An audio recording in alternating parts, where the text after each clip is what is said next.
Today I would like to introduce to you a documentary movie directed by Bartek Konopka, which was flooded with awards.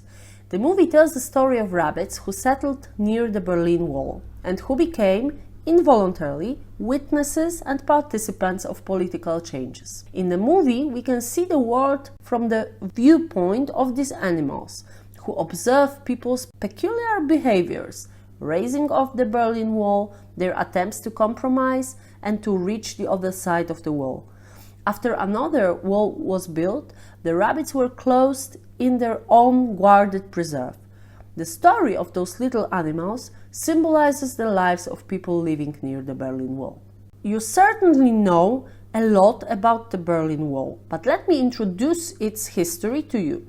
It was a huge wall separating West Berlin and East Berlin for 28 years. You surely know it was one of the symbols of the Cold War.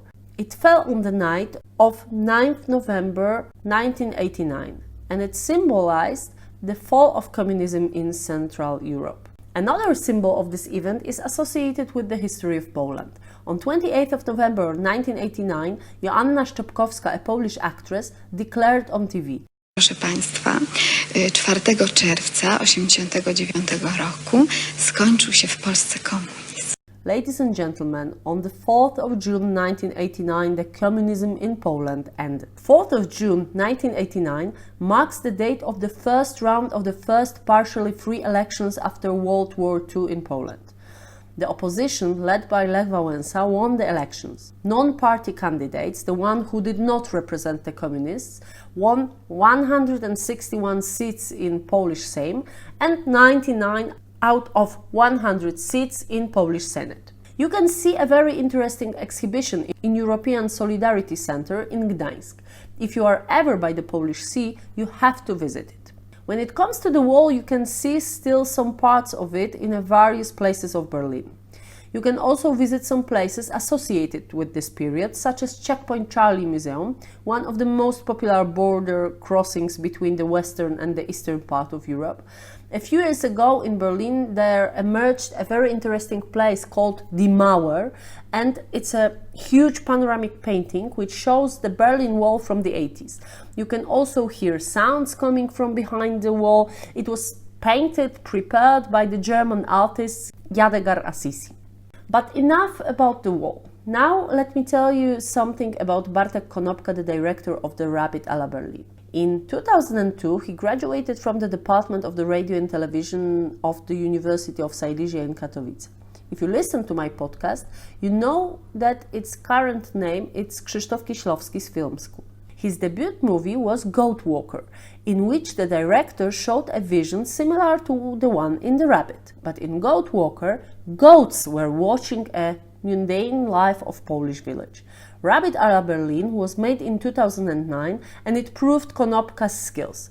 In 2010, the movie was nominated for an Oscar for Best Documentary Short Movie. Having made Rabbit à la Berlin, the director took to fiction movies such as Lęk Wysokości, Fear of Heights, Krew Boga, Blood of God, and to series. One of which, The Woods, was inspired by Harlan Coben's book and was produced in 2020 by Netflix. I have to tell you one more thing. If you are not Polish, you will not get the underlying meaning of the fact that Krystyna Czubówna is the narrator of the movie.